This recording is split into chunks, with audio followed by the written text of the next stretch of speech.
낭만서점 74회 첫 번째 트랙을 시작합니다. 안녕하세요. 제주소년 박경환입니다. 네, 안녕하세요. 평론수명입니다. 네, 저희가 또 책을 가지고 이야기하기 위해 모였고요. 예. 이번 주는 특별히 두 번의 녹음을 합니다. 그래서 이번 주 한 번 업로드되고 다음 주 편은 오늘 소설을 쓴 소설의 작가님을 모시고 대담을 나눠 볼 겁니다. 예. 네. 그래서 경환 씨가 낭만서점 74회 첫 번째 트랙이라고 얘기를 했죠. 네. 다음 주는 두 번째 트랙이 되겠습니다. 74회는 두 트랙으로 이루어지게 되겠고요. 네. 정희연 작가의 상냥한 폭력의 시대 이 작품을 다룰 겁니다. 예. 네. 뭐 이 책에 대해서 이야기를 하기 전에 뭐 저희 간단하게 근황 얘기를 좀 해보죠. 예. 예. 어떻게 이번 주에는 또 얼만큼의 폭력을 당하셨는지요? 저는 예. 특별히 물리적으로 폭력을 당하진 않았는데 매스컴을 통해서 접하는 어떤 폭력들이 있더라고요. 그러니까요. 예. 그래서 저희가 염소의 축제를 다루기도 했죠. 그랬죠. 저는 광화문으로 이렇게 오는 일이 잦지 않습니까? 올 때마다 역사의 한복판으로 늘 진입하는 기분이 들어요. 맞아요. 예. 특히 또 이런 조용한 광화문. 네. 우리가 그래도 평일날 오니까요. 그런데 주말만 되면 정말 길이길이 기억될 것 같아요. 2016년 11월은. 예. 굉장히 많은 분들이 모이고 계시죠. 예. 그런 가운데 낭만서점은 또 진행이 되고 있습니다. 네. 이제 날이 갈수록 추워지는데, 참, 광장으로, 우리 국민들이 나오지 않게, 네. 예, 어떤 조치가 이루어졌으면 좋겠네요. 그렇습니다. 아무튼 이런 어두운 시국 속에서도 저희는 계속해서 책을 읽어 나가려고 합니다. 네. 댓글 소개 한번 해보죠. 네, 저희 김해평야님 남겨주셨는데요. 네, 반가운 이름이네요. 네, 남의 일기장 훔쳐보는 마음으로 두근두근하며 들었습니다. 예, 제가 혼자 진행했던 방송을 들었거든요. 허이의 일기편을 들으셨군요. 네. 저는 제 댓글이 소개되는 것만으로도 굉장히 부끄러운데 이 평론가님은 얼마나 부끄러우실지 상상이 안 가네요. 되게 부끄럽습니다. 네. 용기 있는 일 해주셔서 감사하고 한 주도 빠짐없이 꿋꿋하게 방송하는 모습을 보면 저도 성실해져야겠다는 생각이 들어요. 많이 공감하면서 들었습니다. 인간은 노력하는 한 방황하는 법이다 라는 말은 정말 좋은 말이에요. 저의 방황이 언제 끝나려나 싶었는데 자신감이 생겼어요. 항상 좋은 방송 고마워요. 네, 이렇게 남겨주셨습니다. 정말 좋은 그 댓글을 남겨주시는 것 같아요. 이렇게 정말 교감하는 느낌이잖아요. 네. 김해평야님이 또 우리의 방송을 듣고 본인이 바뀐 생각들 또 얻게 된 어떤 자신감 이런 얘기도 해주시니까 저희가 오히려 또 자신감 생깁니다. 예, 저도 그 김해평야님 이 댓글 보면서 이런 생각을 했습니다. 성실 말씀을 해주셨는데 저의 어떤 경쟁력이랄까 강점이 뭘까 곰곰 생각해봤는데 없더라고요.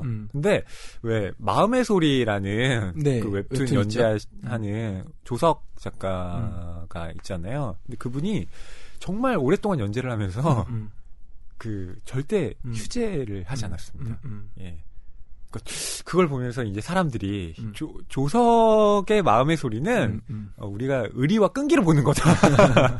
네, 이런 식의 이렇게 멘트를 남겨주기도 하셨는데 저는 그런 성실성 저의 어떤 경쟁력으로 삼도록 그래서 열심히 해보려고요. 낭만서점도 그렇게 허이의 일기편, 번외편도 해가면서 끊임없이 안 쉬려고 열심히 쉬다가 교보문고에서 영원히 쉬라 그럴까봐.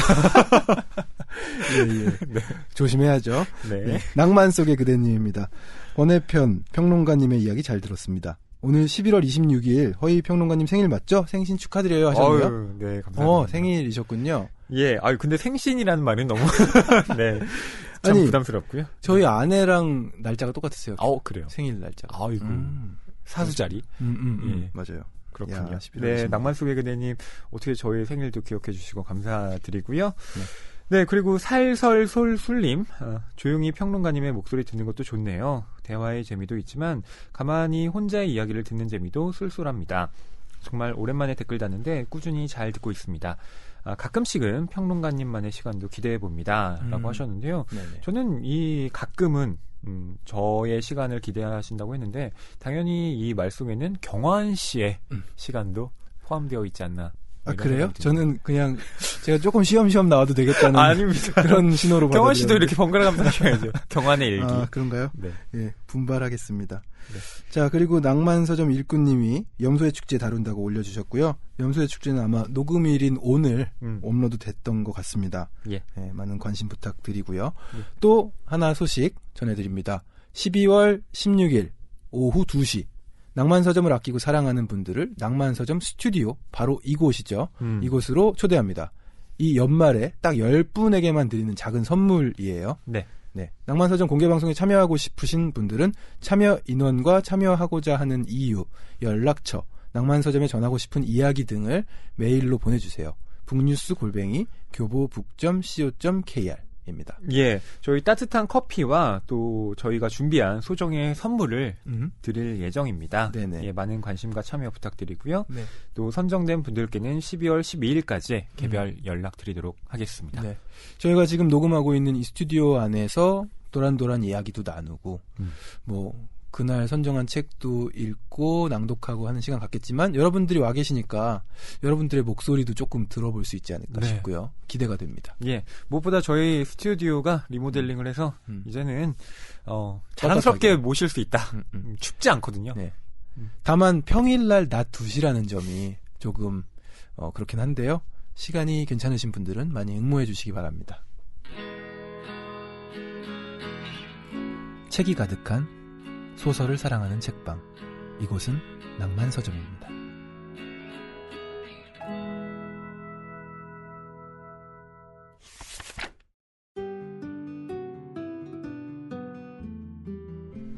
소설 전문 팟캐스트 교보문고 낭만서점 속 코너죠. 이슈를 담은 책입니다. 네, 오늘은 정희연 작가의 신작 소설집 상냥한 폭력의 시대를 다뤄볼 건데요. 이 책과 함께 읽으면 좋을 두 권의 책을 소개해드리겠습니다. 네, 일상의 폭력이라는 주제로 우리 주변에서 일어나는 폭력에 대해 짚어볼 책 두 권 골라왔는데요. 첫 번째 책은 김찬호 선생의 모멸감이라는 저서입니다. 네, 낭만서점에 오랫동안 청취를 하신 애청자분들은 기억을 하실 수 있겠어요. 그럼요. 네, 정희연 작가님과 함께 진행하실 때 다룬 적이 있는 책이라면서요? 네, 맞습니다. 심지어 출연도 직접 하셨어요. 김찬호 선생님이요? 네, 그때 파스타 먹었던 기억이 납니다. 아하, 주로 먹은 메뉴를 잘 기억하시네요. 그러게요. 저는 왜 김찬호 선생님이 했던 말씀이 생각이 안 나고 네, 이렇게 메뉴만 생각이 날까요? 이 책의 부제는 굴욕과 존엄의 감정사회학인데요.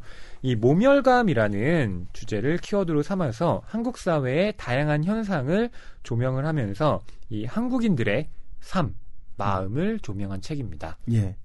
이때 모멸은 업신여기고 얕잡아 봄으로 풀이된다고 하는데 그렇습니다. 따라서 모멸감은 존재 가치가 부정당하거나 격화될 때 갖는 괴로운 감정으로 이 단어는 비단 뉴스뿐 아니라 드라마, 영화 등등 우리 일상 곳곳에서 자주 쓰이고 있다고 하네요. 예. 그러니까 모욕이라는 것이 어떤 뚜렷한 실체가 있는 것이라면 모멸이라고 하는 건 뭐 이렇게 우리가 대응하기는 좀 쫌스럽다.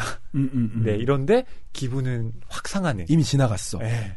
이거 뭔가 팍 하고 얘기했어야 되는데 지나고 나서 후회하는 그런 감정. 너 왜 날 모멸해? 이런 말을 잘 하기가 힘든 거랑 비슷하지 않을까 싶네요. 네. 그것에 대한 해부서라고 볼 수가 있는데요. 여러분 한번 읽어보시기를 권해드리고요. 두 번째로 소개해드릴 책은 시몬드 소스의 시선의 폭력이라는 책입니다. 네. 편견 사회에서 장애인권 바라보기라는 작은 제목도 붙어 있는데요. 네. 사회 구성원 모두에게 깊이 뿌리내린 장애에 대한 부조리한 시선에 대한 이야기라고 하네요. 그렇습니다. 그 저자는 이렇게 쓰고 있는데요. 남을 죽이는 시선이 있다. 남을 가두는 말이 있다. 무관심을 드러내는 사회적 행동이 있다. 휠체어가 다닐 수 있도록 도시를 정비하지 않는 것, 장애인에게 일자리를 보장하지 않는 것, 장애아들을 위한 돌봄 시설보다 장애 예방과 장애인들의 불임 수술에 재정과 노력을 쏟아붓는 것이 모두 무관심을 드러내는 사회적 행동이다. 네. 라고 말하고 있어요. 그렇죠. 무관심도 폭력이죠. 그렇습니다. 네. 오늘 이렇게 상냥한 폭력의 시대, 정희연 작가의 신작 소설집과 함께 시선의 폭력, 그리고 모멸감, 함께 읽으면 좋은 책 2권을 소개해드렸습니다. 예, 오늘은 정희연 작가의 상냥한 폭력의 시대, 최근에 나온 단편집이죠. 네. 네, 이 작품을 가지고 이야기를 해볼 텐데요. 네. 예, 뭐 정희연 작가님에 대해서는 뭐 낭만서점 청취자분들께서는 예, 이미 다 알고 계시겠지만 그래도 작가 소개해드리고 네. 네. 정희연 작가님이 바로 낭만서점의 또 안방만이 아니겠습니까? 지금은 방 빼셨지만 네. 예, 진행자셨는데요. 자, 작가 소개를 해드리겠습니다. 1972년 서울에서 태어났고요. 단편 낭만적 사랑과 사회로 2002년 문학과 사회 신인문학상을 수상하면서 문단에 나왔습니다. 소설집 낭만적 사랑과 사회, 오늘의 거짓말, 장편 소설로는 달콤한 나의 도시, 너는 모른다, 사랑의 기초, 연인들, 안녕 내 모든 것, 짧은 소설로는 말하자면 좋은 사람, 산문집 풍선, 작별 등을 펴냈고요. 2004년 타인의 고독으로 제5회 이효석 문학상을 받았습니다. 2006년 삼풍백화점으로 현대문학상을 수상한 해에 오늘의 젊은 예술가상도 받으셨네요. 예. 네. 경원 씨는 뭐 정희연 작가님 몇 번 만나보신 적 있으시잖아요. 예. 제 차로 같이 이동한 적도 있잖아요. 이렇게 낑겨 타고 네. 같이. 예. 정희연 작가님 하면 또 어떤 이미지가 떠오르시나요? 너무 푸근하고 친근하세요. 근데 이제 뭐랄까, 푸근을 먼저 말해서 좀 그런데 왜 그러냐면은 그렇지 않은 인상에 비해서 조금 더 새침하고 현대 여성의 느낌이 있으신데 대화를 나눠보면은 실생활에 도움되는 얘기 굉장히 많이 해주시고 맞아요. 제가 나아가야 할 길 이런 것들도 제시해주시고 제가 몇 번 못 뵀는데 그 전에 했던 이야기들을 기억하세요. 그거 어떻게 돼가요? 잘 되세요? 예, 그렇게 하시면서 이거 빨리 하셔야죠. 그래서 저를 독려해 주시기도 하고 특히 글 쓰는 부분에 있어서 그쵸. 그랬습니다. 저도 낭만서점 정희연 작가님과 함께 진행을 하면서 이 방송 외에 뭐 식사를 하거나 뭐 이런 자리에서 정말 뭐랄까요, 인생에 도움이 되는 얘기들을 많이 해주셨어요. 멘토예요, 멘토. 진짜로 그 조언에 따라서 몇몇 행동을 하기도 했는데, 예, 그게 저한테 좋은 결실로 돌아오기도 했습니다. 네, 그 정희연 작가님은 이렇게 직접 만나면 참 따뜻하고 예, 좋은 분인데 또 소설을 보면 이분이 또 얼마나 냉철하고 날카로운 시선. 네, 예. 이 문제 의식이 예리한가.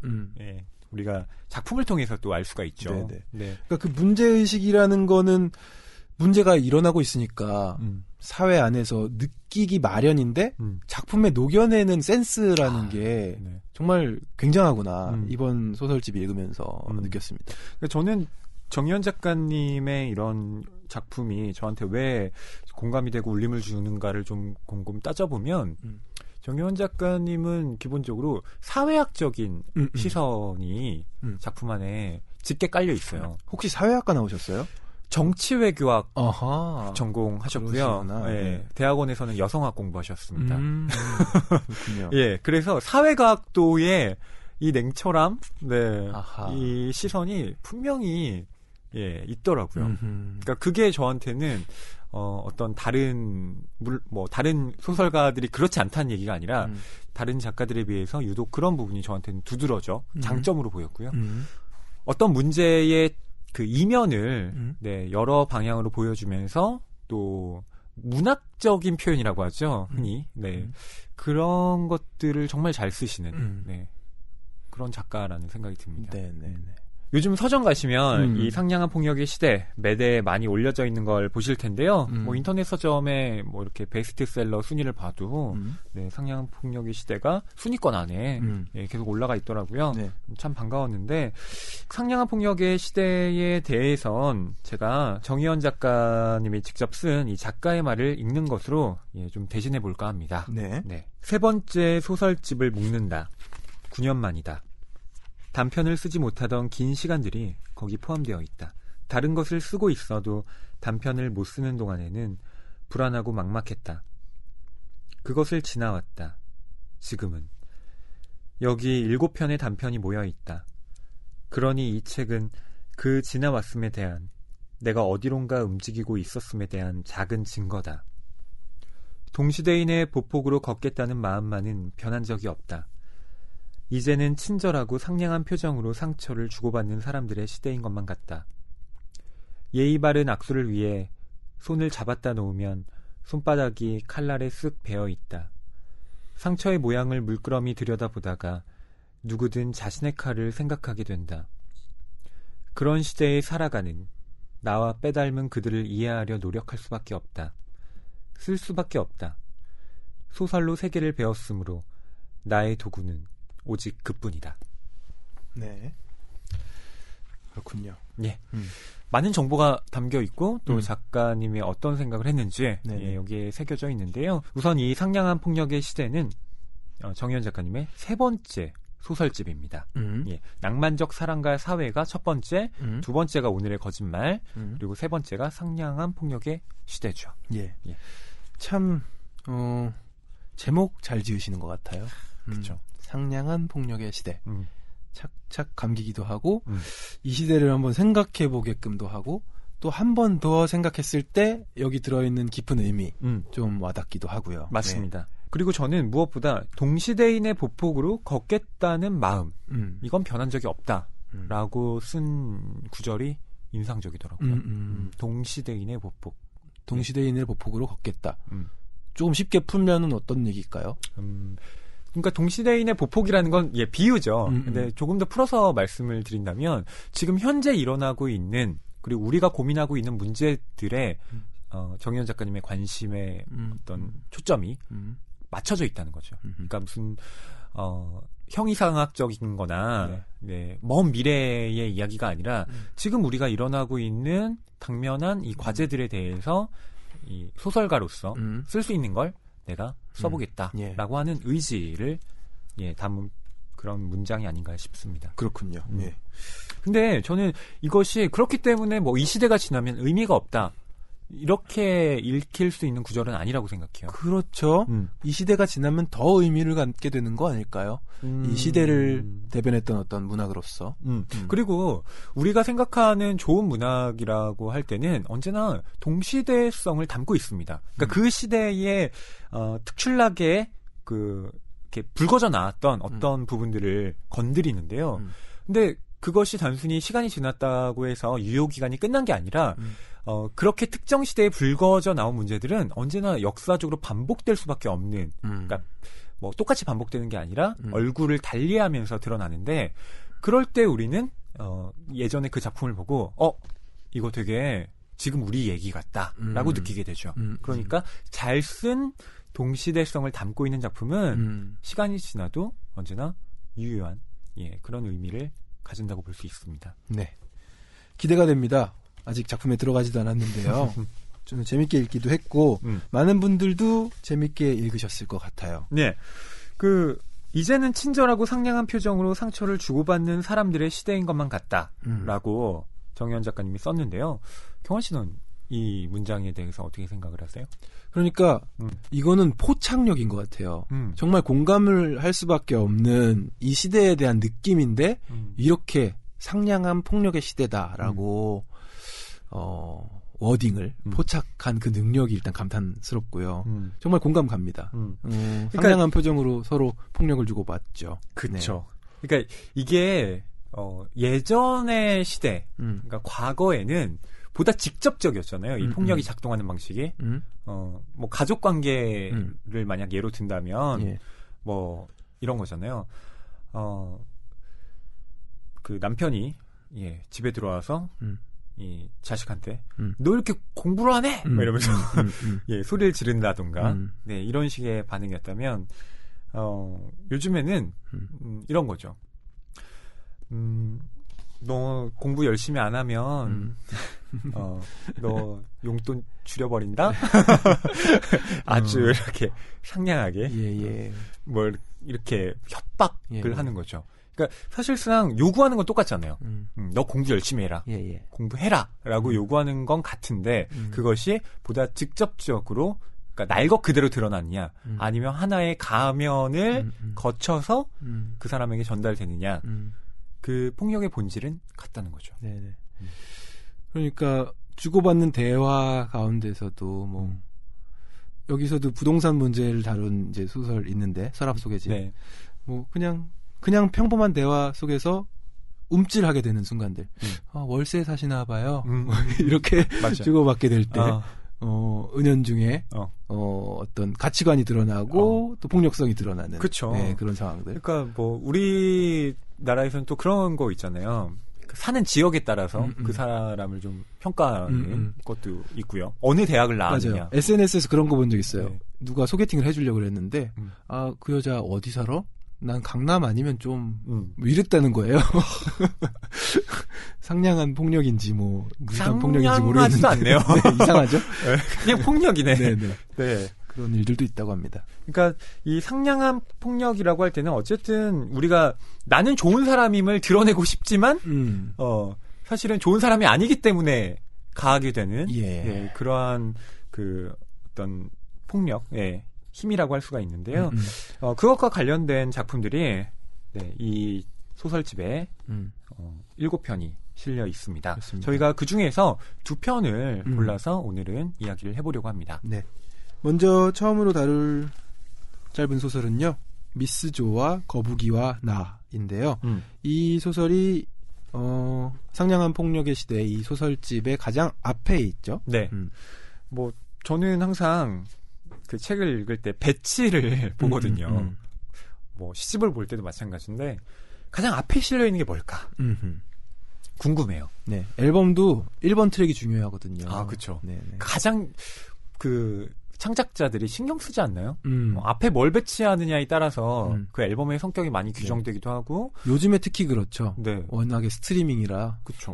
앞에만 듣는 경향들이 좀 있어서 그러니까 표제작이 가장 앞에 있는 경우도 있고 뭐 표제작이 가운데 있는 경우도 있지만 여하튼 간에 이 맨 앞에 뭐가 있느냐 이 제일 처음을 장식하는 작품은 언제나 중요하다고 볼 수가 있는데요.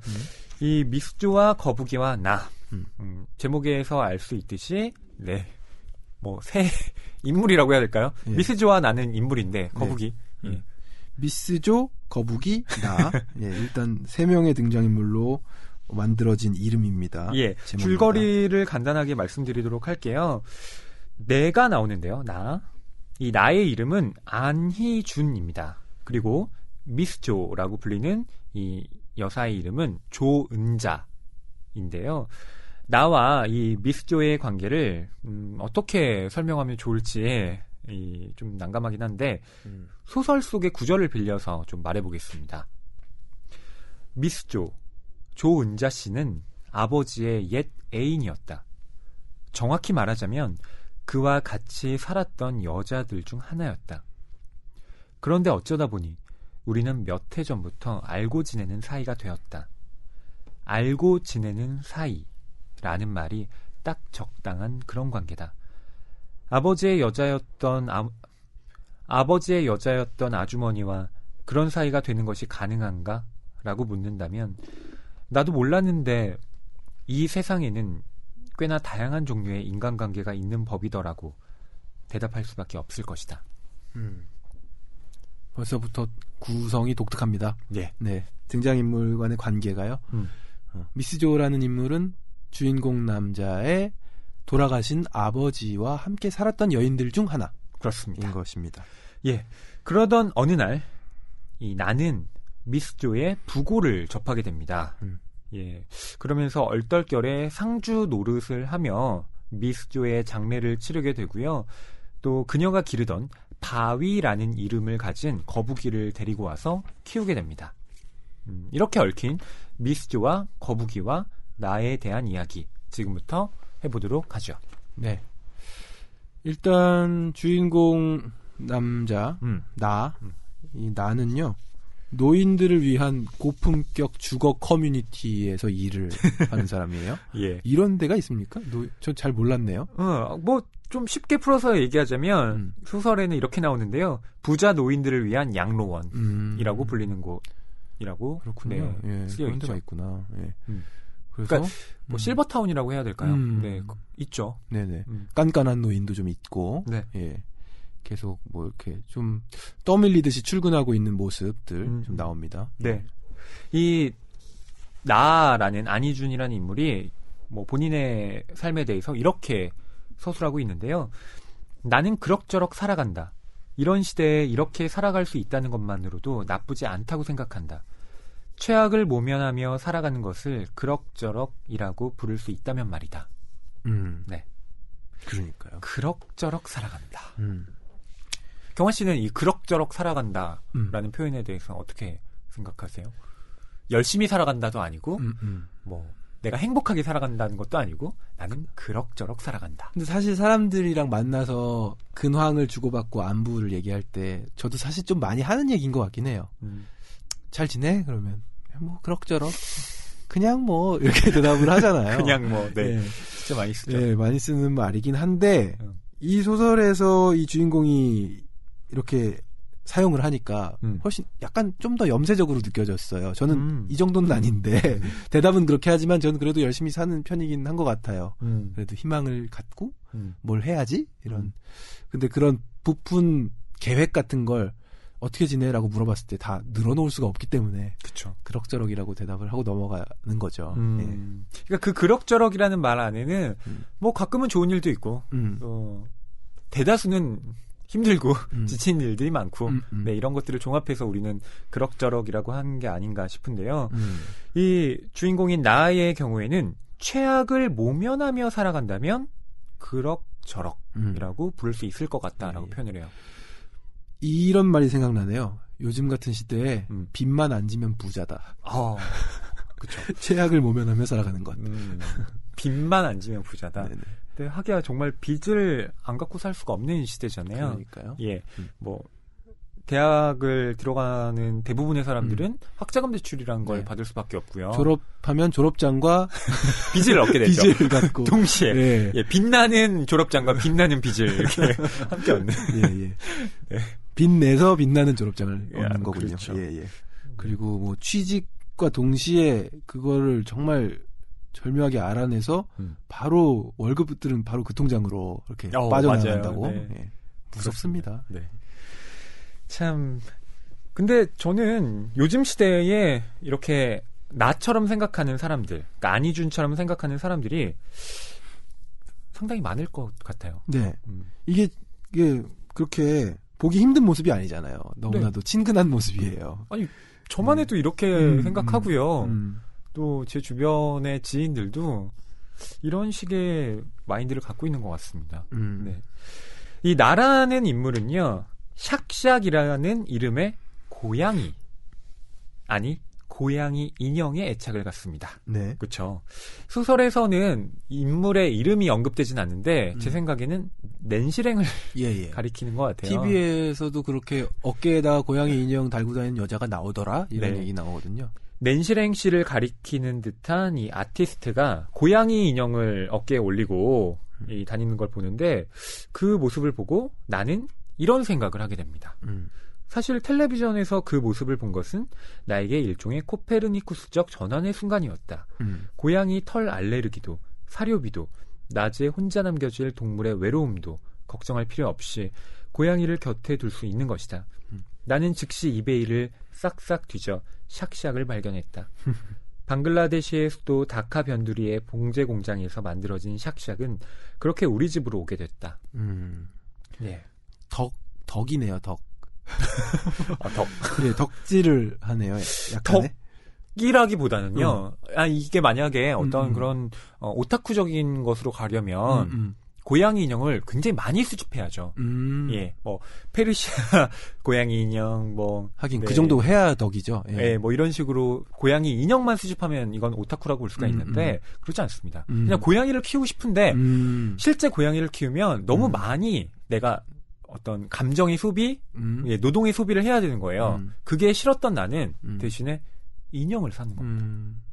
그게 코페르니쿠스적 전환까지 되는 건가요? 그냥 인형 사는 거잖아요. 근데 이 인물의 입장에서는 이렇게 볼 수가 있는 거죠. 그러니까 캐릭터적으로 해석을 할 때 이 인물의 성격을 독자들이 판단을 할 때 이 사람은 굉장히 최소주의의 삶을 사려고 하는 사람이구나. 네. 이렇게 판단할 수가 있는 겁니다. 이런 그 행동들을 보고요. 분명히 감정적으로 뭔가 얻고 싶어요. 하지만 자기가 감정적으로 무엇인가 얻기 위해서는 반대급부로 내어주어야 하는 것이 있잖아요. 그렇죠. 그걸 거부하는 겁니다, 이 사람은. 근데 이게 꼭 안희준만의 모습이냐? 그렇지 않다는 거죠. 어쩌면 우리는 특히 현대인들은 최소한의 어떤 투입을 통한 효율적인 결과물을 얻으려고 하는 사람들이잖아요. 예. 그런 측면에서 고양이를 실제로 키우는 것이 아니라 고양이 인형을 통한 어떤 만족이라는 건 대체물을 통해서. 그렇죠. 예. 그러니 이런 건 지금 일종의 허상을 통한 표상을 통해 만족하는 네. 예, 현대인들의 단면을 적나라하게 보여주는 거죠. 허위평론가 출동이군요. 좋습니다. 아, 그렇구나. 네. 여기는 제가 진짜 그냥 넘어갔던 부분이라서 예. 별로 뭐지? 인형 산 거 아니야? 이렇게 하고 넘어갔는데 굉장한 의미가 또 있었네요. 네. 아니, 제가 부여한 거고요. 예, 예. 네. 근데 이렇게 나에 대한 캐릭터가 좀 드러나지 않으면 지금 뒤에 나오는 이 미스조와의 만남이라든가 거북이의 의미가 제대로 드러나지 않아서 네, 맞아요. 말씀을 좀 드린 겁니다. 예, 나라는 캐릭터는 이런 성품의 소유자입니다. 네. 예.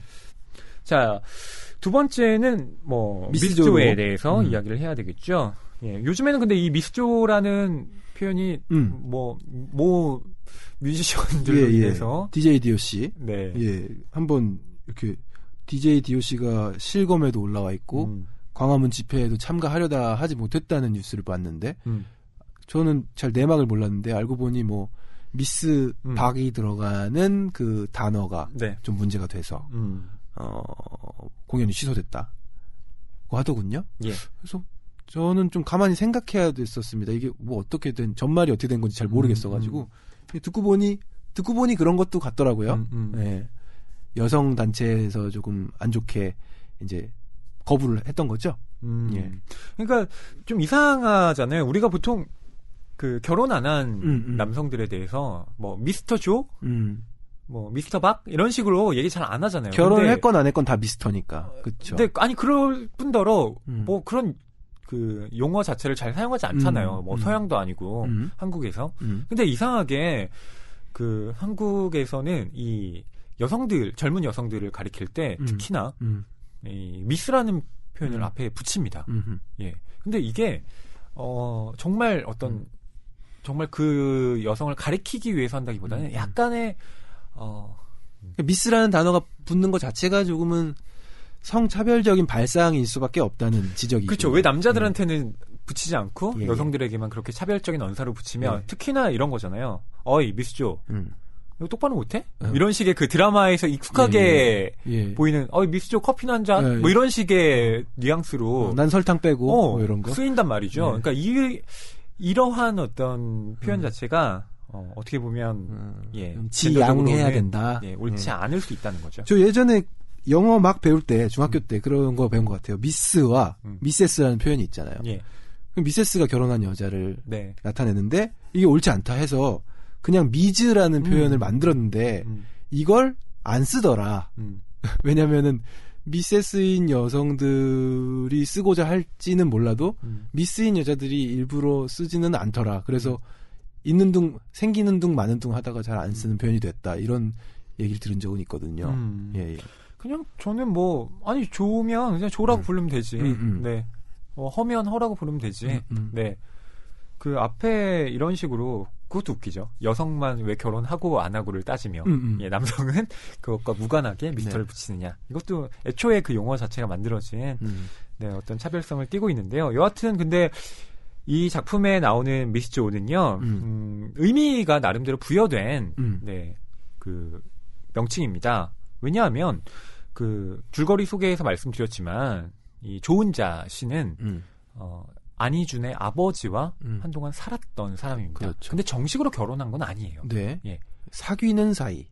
그렇죠. 하지만 집에 들어와서 그래도 함께 시간을 보냈던. 네. 그리고 그때 그 아버지의 아들이었던 나와도 친분이 있었죠. 사람이었습니다. 그 고등학생 무렵이었던 거고 주인공이 그리고 기숙사 고등학교를 다녀서 주말마다 오거나 한 달에 한 번 오거나 이런 식이었는데 그렇게 해서 집에 오면 미스조라는 이 여인은 굉장히 따뜻하게 대해주고 나는 다른 데 가서 자면 되니까 아버지와 좋은 시간 가지라고 해서 자리를 비켜주는 그런 그쵸. 식의 시간을 좀 가졌던 것 같아요. 그렇죠. 그리고 이 동네 사람들이 이 조은자 씨에 대해서 이야기를 할 때도 그냥 저 미스조가 뭐 저 집에 들어왔더라 이런 식으로 얘기를 하는 건 그 안에는 이제 그 경멸의 시선이 담겨 있던 거죠. 결혼도 하지 않았는데 저렇게 들어와서 산다.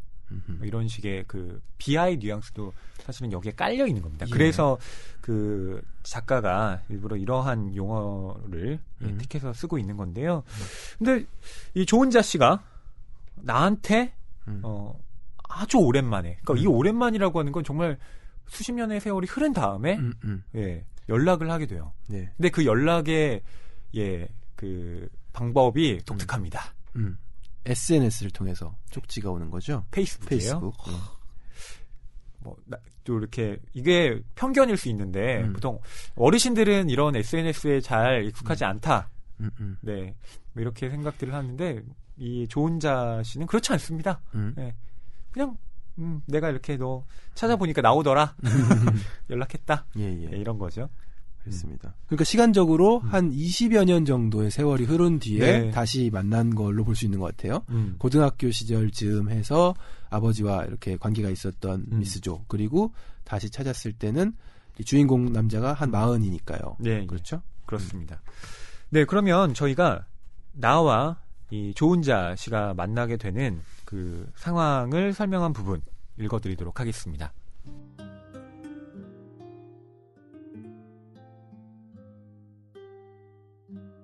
6살 때 어머니가 죽은 뒤로 아버지는 줄곧 여자들을 사귀었다. 부도덕했다고는 생각하지 않는다.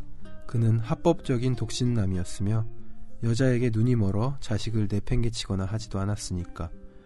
많은 여자들이 아버지를 좋아했다. 그는 동유럽의 몰락한 귀족을 연상시키는 나른하고 허여멀끔한 외모의 소유자였고 직업도 안정적이니 인기가 많은 건 당연했는지도 모른다. 아버지의 여자 취향에는 별로 일관성이 없었는데 유일한 일관성이라면 자기를 떠받들고 위해주는 여자가 아니면 만나지 않는다는 거였다. 미스 존은 거기에 정확히 부합하는 여자였다. 원래 그녀는 약국의 사무보조원 처녀였으나 어느 날 자연스럽게 짐가방을 들고 아버지의 집에 들어왔다. 그녀가 아버지 집에 머물던 기간은 내가 기숙사가 있는 고등학교에 재학 중이던 때와 겹쳤다. 그 무렵 나는 주말이나 방학은 할머니 댁에서 보냈고 아버지의 집에는 한 달에 한 번씩 들르는 게 전부였다. 아버지 집에 가면 그녀는 아버지와 내가 먹을 저녁상을 차려놓고는 작은 비닐 가방을 옆구리에 끼고 대문을 나서곤 했다. 동네 목욕탕에라도 가는 것처럼 가뿐한 차림이었다. 편히 자. 난 친정 동생네서 자고 오면 돼. 친정이라는 말이 번번이 마음에 걸렸다. 친정이란 결혼을 한 여자한테만 해당되는 표현이 아닌가? 정식 결혼도 안 해놓고 저렇게 말하는 게 정실 부인의 아들로서 안 이꼬워서가 아니었다. 저분이 물정도 모르고 정말 저렇게 착각하면 나중에 어쩌려고 하나 걱정스러워서였다. 다음날 아침에 일어나면 언제 돌아왔는지 그녀가 부엌에서 뚝딱거리는 기척이 났다. 메뉴는 어제 먹고 난 고깃국물로 끓여낸 닭죽이었다. 셋이 먹는 식사는 아버지와 둘이 먹는 것보다 한결 편안했다. 미스 존은 질문하지 않는 여자였다. 묻는 대신 혼잣말을 했다. 많이 덥다더니 그렇게까지 덥지는 않네. 희준아, 도토리묵 한번 먹어봐. 예전 우리 엄마 하시던 식으로 무쳐봤는데 그 맛이 안 나네. 시장에서 파는 도토리 가루로는 그렇게 안 되는 건가 봐. 산으로 도토리 주우러 가야 하나? 딱히 누군가의 대꾸를 바라지 않는 어법이었다. 그러면 나도 모르게 나도 예전에 도토리 주운 적 있었는데 라고 말해버리게 되었다. 아버지도 내가 없는 자리에서는 좀 더 다정하게 그녀의 말을 받아주면 좋겠다고 나는 바랐다. 그렇지 않으면 그녀에게 왠지 미안할 것 같았다. 미스 존은 친절한 사람이었다. 아버지를 스쳐간 모든 여자들을 통틀어 나에게 제일 친절했다고 할 수 있었다. 내가 아버지의 아들이어서가 아니라 천성이 원래 친절해서였다. 아버지를 도와 약국에 나와 있을 때에는 일 없이 어슬렁거리며 약국 문을 밀고 들어오는 노인들에게 친절했고 동전을 바꿔가는 어린 아이들에게 친절했고 길을 묻는 행인에게 친절했다. 아마 발의 차이는 길거리 돌멩이에게도 친절했을 것이다. 어느새 동네 할머니들은 그녀를 미스조야 미스조야 하고 부르기 시작했다. 간혹 그 소리가 귀에 들려올 때면 나는 저 할머니들 너무하네 라고 생각했다. 무슨 다방 아가씨도 아니고 그래도 미세스라고 해주면 어디가 덧나나 말이다. 그래도 저 아줌마는 친절하게 호호 웃다니 혹시 정말 어디가 좀 모자란지도 모른다고 의심했다. 그런데 어떻게 페이스북에서 절 찾을 생각을 하신 거예요? 나중에 내가 물었을 때 조은자 여사는 여전히 친절한 웃음을 띠며 말했다. 21세 기자님. 저희가 요약해서 말씀드렸던 내용이기도 했고요.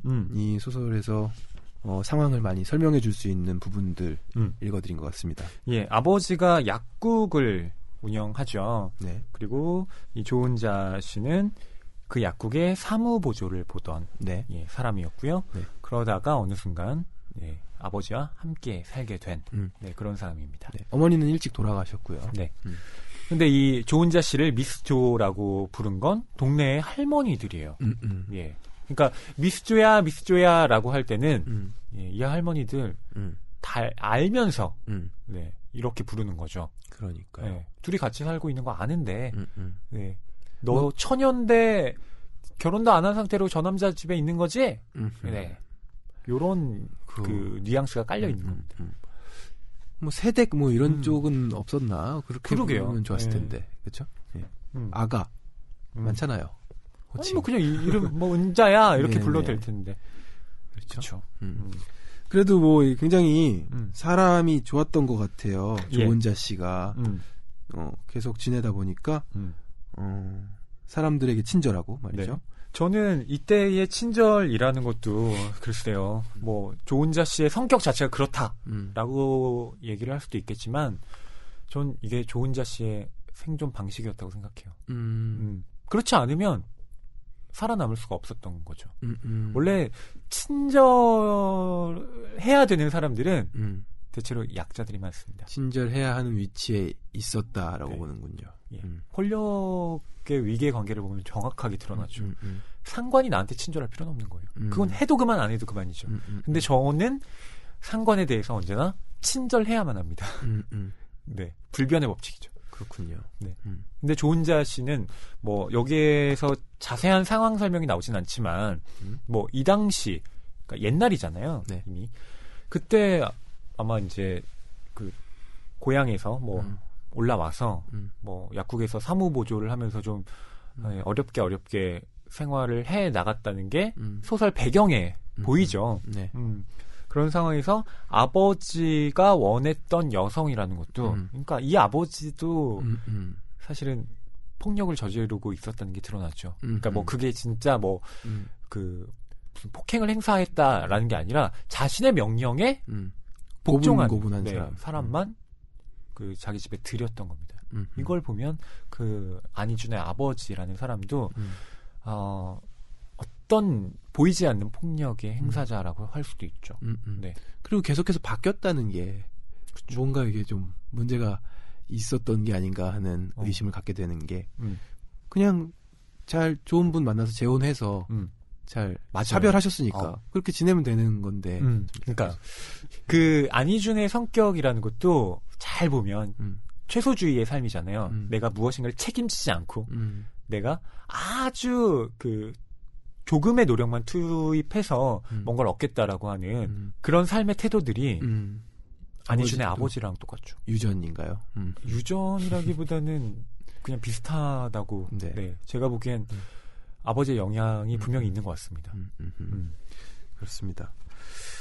이런 환경 속에서 두 사람은 그런 과거가 있고 다시 만난 건 21세기잖니. 네. 아유, 멋져요. 저 이 대사 너무 좋았어요. 예, 예. 네.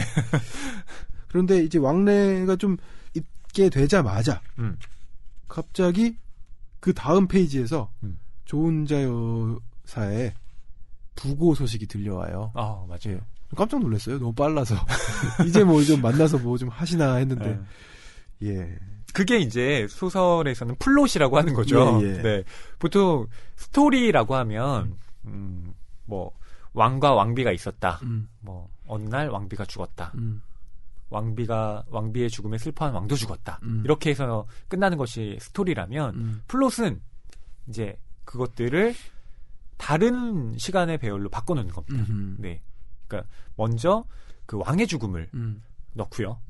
그런 다음에 왕과 왕비가 행복하게 살던 어떤 시절을 가운데에 넣고 그 다음에 왕비가 죽는 것으로 시간을 이렇게 섞어 놓죠. 예, 예. 그러면 훨씬 더 뭐 이야기를 듣는 사람들이 예. 그 사건에 몰입하게 되죠. 그렇죠. 지금 이미 죽었다는 소식이 들려온 이후에 펼쳐지는 이야기를 보면은 이제 주인공 남성 우리 안희준과 미스조 조은자 여사가 나눴던 대화들, 고양이에 대한 얘기, 네. 거북이에 대한 얘기 이런 얘기들이 좀 나옵니다. 맞습니다. 그 딱 한 번 미스조와 내가 사랑에 관한 이야기를 나누었던 때가 있는데요. 그게 어디냐면 해화동의 한 골목 안이었습니다. 이 조은자 씨가 나에게 어딜 좀 같이 가보고 싶다라고 말을 해요. 네. 그래서 그 함께 간 곳이 이 대학로 뒷골목이었는데 거기서 길을 잃고 헤맵니다. 그때 두 사람이 주고받은 이야기가 있는데요. 이 소설에 저는 그 아주 중요한 부분이라서 경환 씨와 제가 좀 여러분께 읽어드렸으면 합니다. 내가 길루나나는 밝았었는데. 미스조가 기죽은 목소리로 중얼거렸다. 과거형 시제였다. 그녀의 얼굴색이 너무 창백했다. 나는 눈에 보이는 가게에 들어가 비타민 음료를 사서 그녀에게 건넸다. 미스조가 설핏 미소 지었다. 어느새 미스조 여사도 많이 늙었구나 싶었다. 그녀에게 이 빈터에 무엇이 있었느냐고 물었다. 집이 있었어? 그녀가 대답했다. 예전에 사랑하는 사람하고 이 골목을 지나간 적이 있어. 함께 남자 쪽 친척의 결혼식을 다녀오던 길이었는데 남자가 여자를 그런 자리에 데리고 가고 싶어 하지 않는다는 걸 여자는 알고 있었어. 그런 건 꼭 말로 듣지 않아도 알게 되는 법이니까. 평소 같으면 여자는 구태여 따라 나서지 않았겠지만 그날은 달랐어. 이상하게도 꼭 한 번은 막무가내로 남자를 따라 나서고 싶었던가 봐. 친척들에게 여자가 누구인지 소개해주지 않아도 괜찮다는 심정이었어. 축의금 봉투에 내고 오랜만에 만나는 친지들과 안부를 나누는 남자 옆에 그저 그림자처럼 서 있고 싶었지. 한 번은 그래보고 싶었어. 오기 같은 거라고 해도 좋아. 여자는 가진 옷 중에서 가장 예쁜 옷으로 차려입고 정성껏 화장도 하고 문간에 서서 남자가 나오기를 기다렸어. 그런 여자를 보고도 남자는 아무 말 하지 않았어. 볕이 좋은 날이었어. 그 사람하고 그때까지 2년을 넘게 살았는데 동네 밖에 같이 나가는 것이 처음이었지. 여자는 지하철을 타자고 했지만 남자는 콜택시를 불렀어. 식장에서 남자는 축의금 봉투를 내고 친척들과 안부 인사를 나누었어. 그 옆을 여자는 오독하니 지키고 서 있었지. 각오를 하고 왔기 때문에 아주 많이 어색하진 않았어. 가끔 흘끔거리는 이들은 있었지만 대놓고 여자를 소개해달라는 친척은 없었어. 정말로 남자는 여자를 아무한테도 소개시키지 않았지. 기념사진을 찍어야 하니 친척들은 앞으로 나오라는 안내방송이 들렸어. 남자가 의식적으로 여자 쪽을 쳐다보지 않는다는 생각이 들었어. 거기까지 억지로 따라왔지만 남자의 팔을 잡고 사진을 찍으러 나갈 마음은 생기지 않더라. 남자가 사진을 찍으러 무리들 속으로 나간 사이에 여자는 혼자 조용히 밖으로 나왔어. 모르는 골목들을 마냥 걸었지. 끝을 자꾸 늦추려는 것이 얼마나 어리석은지를 생각했지. 그렇게 한참을 걷고 있는데 문득 옆을 보니 남자가 같이 걷고 있었어. 그 남자는 뛰어나간 여자를 찾아 골목 여기저기를 돌아다닌 거야. 남자는 여자가 우는 걸 봤겠지만 눈물을 닦아주진 않았어. 여자는 이걸로 다 되었다고 생각했어. 그날 오후에 둘은 아주 천천히 마치 그 낯선 동네에 집을 얻으려는 나이든 신혼부부 마냥 골목 여기저기를 구경하고 다녔어. 미스 존은 더는 말하지 않았다. 빈터가 된 집이 남자가 나중에 꼭 살아보고 싶다던 남의 집이었는지, 새로 약국을 열고 싶다던 맞춤한 가게 자리였는지, 고단해진 다리를 쉬며 차 한 잔을 마신 커피숍이었는지, 아니면 따뜻한 멸치국수를 말아내는 식당이었는지 밝히지 않았다. 퍼즐의 마지막 조각은 영원히 맞춰지지 못할 것이다. 어떤 사람이 제멋대로 나를 침범하고 휘저는 것을 묵묵히 견디게 하는 건 사랑이지만 또 그 이유로 떠나기도 하지. 사랑을 지키기 위해서. 나는 그녀가 그러고 얼마 지나지 않아 아버지의 곁을 떠났다는 것을 알고 있었다. 네. 이 남자 그리고 여자 이렇게 얘기를 하니까 다른 사람 얘기하듯이 하는데 본인의 얘기죠. 그렇죠. 예, 조은자 씨와 안희준의 아버지의 이야기였죠. 네네. 아니 또 미스조가 만났던 다른 남자 얘기인가 하고 보기도 했어요. 근데 뭐 약국 얘기 나오고 네. 이러니까 안희준의 아버지 얘기가 맞군요. 네. 그러니까 저는 이 미스조라는 표현을 왜 계속해서 지금 이 작품에서 쓰고 있는가? 그걸 좀 생각해 봤는데요. 우선은 뭐 예전에 안희준의 아버지와 살 때 이 할머니들이 미스조라고 불렀기 때문에 그럴 수도 있죠.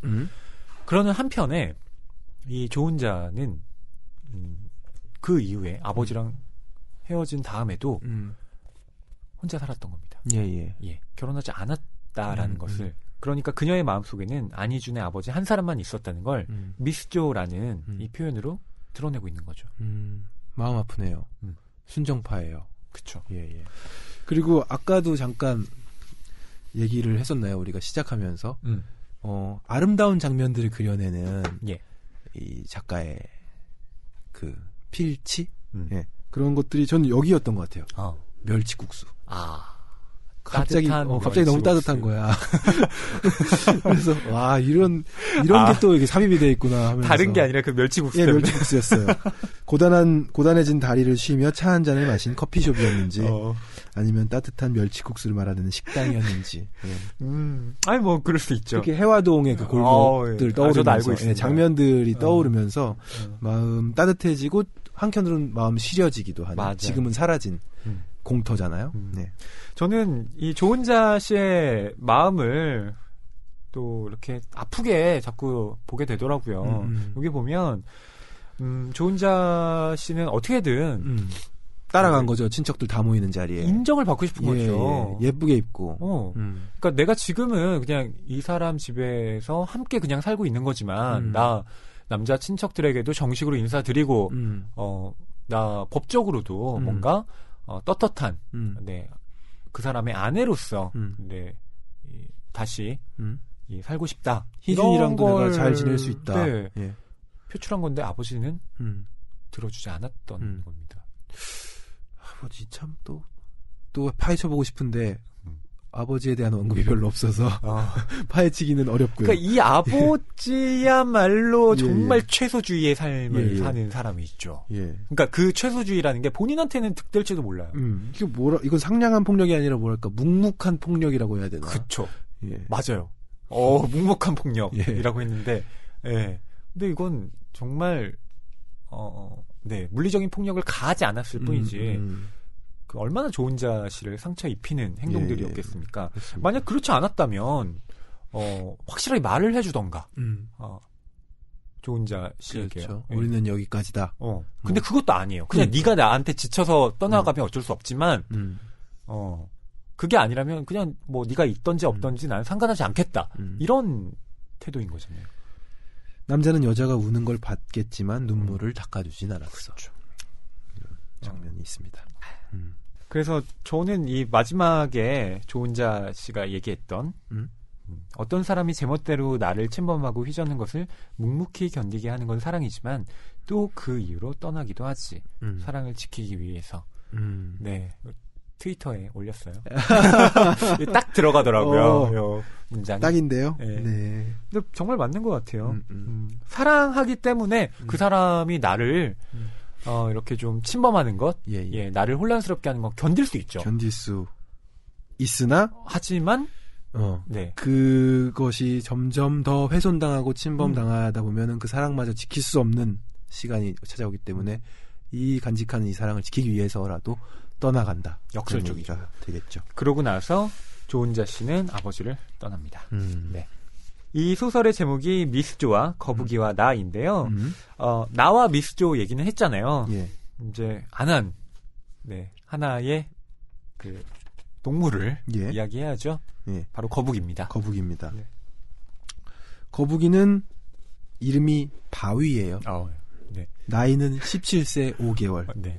성별 암컷이고요. 네. 좋아하는 음식은 애호박, 사과, 오이, 토마토, 바나나.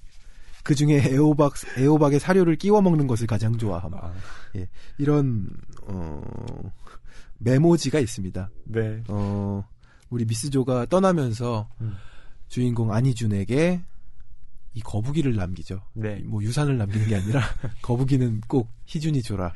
이렇게 됐습니다. 네. 그러니까 조은자 씨가 이제 사망을 했고요. 네. 그 일종의 상주로서 장례를 치르는데요. 저는 이 안희준이 그러니까 장례식에 갔다가 그 부서장한테 문자 메시지를 보내요. 근데 뭐라고 보내냐면 그러니까 내일부터 휴가를 내야 될 것 같은데. 그렇죠. 예. 상을 당했으니 당연한 건데. 돌아가셨습니다. 누가 좀이라고 처음에는 그렇게 입력했다가 고쳐서 새로 입력을 해서 보냅니다. 그게 뭐냐면 돌아가셨습니다. 어머니가. 네, 이렇게요. 네네. 참 그 문자를 쓰는 주인공의 마음도 느껴지기도 하고요. 썼다가 지우고 다시 어머니가로 고친 거잖아요. 예. 그런데 지금 자기가 상주를 할 상황은 또 아니었어요. 이게 지금 갑자기 SNS를 통해서 몇십 년 만에 만나게 된 관계고 또 진짜 법적으로 어머니라고 할 수도 없으나 그쵸. 돌아가셨고 관계를 가진 사람이 그렇게 많지 않다는 걸 또 알게 됐고 그러니까 쓸쓸한 죽음, 쓸쓸한 장례식장이잖아요. 네. 거기에 그 조은자 씨가 다른 사람들에게 이 안희준이 내가 참 제일 아끼던 친한 친구였다. 네, 이런 식으로 이야기를 했다고 하니 해두었죠. 이 안희준으로서는 마음이 짠해질 수밖에 없죠. 네, 그러니까 여기에서 이 제가 앞서 말씀드린 안희준의 캐릭터가 그 변모하는 모습이 나타나는 거죠. 원래 갖고 있던 성향대로라면은 최소한을 추구하기 때문에 좀 피하고 싶을 수도 있겠습니다만 부딪혀 이겨내는 장면입니다. 어떻게 보면. 그렇죠. 거기에서 지웠다는 것. 지우고 새로 그 문장을 썼다는 것 자체가 안희준이 지금까지 자신이 유지해왔던 삶의 태도를 다르게 바꾸는 한 단면을 지금 보여주고 있다고 볼 수 있죠. 네, 그 장례를 치르고 난 이후에 이제 거북이를 가지러 미스조의 집에 간 겁니다. 거북이는 욕조 안에 있어요. 근데 거북이라고 하니까 여러분들 그 조그만 거북이 생각하실지도 모르겠어요. 근데 벌써 17년 된 거북이에요. 꽤 큽니다. 그리고 그 거북이가 여러분 아시죠? 대표적으로 장수하는 생물입니다. 200년에서 300년은 평균적으로 산다고. 엄청 오래 살죠. 네. 거기에 대해서 나는 난감해합니다. 얘는 내가 죽은 다음에도 있을 텐데 어쩌지? 그러게 말이에요. 네. 그러니까 255세까지 산 거북이가 있다라는 기록도 있대요. 엄청 오래 사는 거죠. 어떻게 해야 할지 몰라 눈에 보이는 쇠수수건을 몇 장 겹쳐 녀석의 몸을 둘둘 말았다. 찬물에 젖은 거북이는 오한이 나는지 오들오들 떨었다. 거북이와 나의 눈이 마주쳤다. 까만 바둑알 같은 눈동자가 촉촉하게 젖어 있었다. 그제야 나는 무엇인가가 잘못되고 있음을 예감했다. 알다브라 코끼리 거북은 지구상에서 가장 오래 사는 동물이었다. 255세까지 산 거북이가 있다는 문헌도 남아있다고. 언젠가 미스조가 말했다. 그렇다면 내가 죽은 후에도 이 아이는 살아있을 것이다. 천천히 생명을 이어갈 것이다. 나의 모든 것을 눈에 담고 기억할 것이다. 내가 죽은 뒤에는 어찌해야 하나. 나에게는 거북이를 맡길 옛 애인의 아이도 없었다. 혹시 민경에게 숨겨놓은 아이가 없을까? 그런 어이없는 상상을 하고 있을 때 욕조 안에 물 위를 둥둥 떠가는 검은 물체가 보였다. 거북이 똥이었다. 피식 웃음이 났다. 녀석은 혹시 똥이 마려워서 거기 기어 들어간 것인가? 거북이는 똥을 싸는 존재, 먹는 존재, 우는 존재, 죽는 존재, 살아남는 존재였다. 샥샥과는 달랐다. 바위야. 아직은 한없이 어색하지만 나는 다시 한번 그 아이의 이름을 불러보았다. 바위야. 들었는지 못 들었는지 거북이는 내 쪽은 쳐다보지도 않고 느릿느릿 내가 선 곳과 반대 방향으로 기어갔다. 문득 생일이 얼마 남지 않았다는 사실을 떠올렸다. 이제 나는 17살짜리 알다브라 코끼리 거북과 고양이 모양 헝겊 인형을 가진 40살 남자가 되었다. 그것 말고는 아무것도 없다는 뜻이다. 네, 이 거북이 바위를 이제 키우게 된 나. 네. 샥샥과는 달랐다. 네, 살아있는 존재이기 때문에. 네. 그렇죠. 바위. 거북이 이름으로 참 적당한 것 같습니다. 그렇죠. 가만히 있으면 바위처럼 보이겠죠. 단단한 엄청 큰 눈껍질을 거북이니까. 가졌고. 네. 그러니까 이 아까 문자 메시지를 보내는 행위에서 주인공이 변모의 어떤 순간을 보여줬다고 말씀을 드렸는데요. 이 거북이를 통해서도, 그러니까 거북이를 안 받을 수도 있었죠. 뭐 그냥 거북이 모른 체 할 수도 있습니다. 하지만 문자 메시지를 그렇게 보내고 난 이후에 안희주는 이전과는 다른 사람이라고 할 수가 있죠. 네, 그렇기 때문에 거북이를 어떤 식으로든 이제 자신이 받아들이죠. 예, 키우려고 하는 거죠. 예. 네. 이것이야말로 그가 지녔던 최소주의의 삶이 조금씩 균열을 내는 네, 그런 장면이라고 할 수가 있고요. 네. 그리고 이 마지막 이 소설의 장면도 인상적이에요. 네. 여기 어떤 장면이죠? 예, 이 마지막 장면은 그러니까 주인공인 내가 네, 일종의 어떤 성찰을 예, 하는 거죠. 그러니까 바위를 이제 자기 집으로 데리고 와서 놓아뒀는데 이 거북이가 천천히 자기 집안을 돌아다니는 거예요. 네. 근데 여기에 보면 바위는 과연 거북이답게 느릿 자기의 속도로 온 방안을 탐험하고 돌아다닌다. 바위의 움직임을 보고 있으면 나의 속도에 대해 생각하게 된다. 네. 이렇게 쓰거든요. 그러면서 샥샥과 나 사이에 바위와 나 사이에 연결되어 있는 줄은 처음부터 없었는지도 모른다. 그래도 우리는 살아갈 것이고 천천히 소멸해 갈 것이다. 샥샥은 샥샥의 속도로, 나는 나의 속도로, 바위는 바위의 속도로. 예. 40번째 생일 아침을 맞으면서 예. 이런 생각들을 하게 되죠.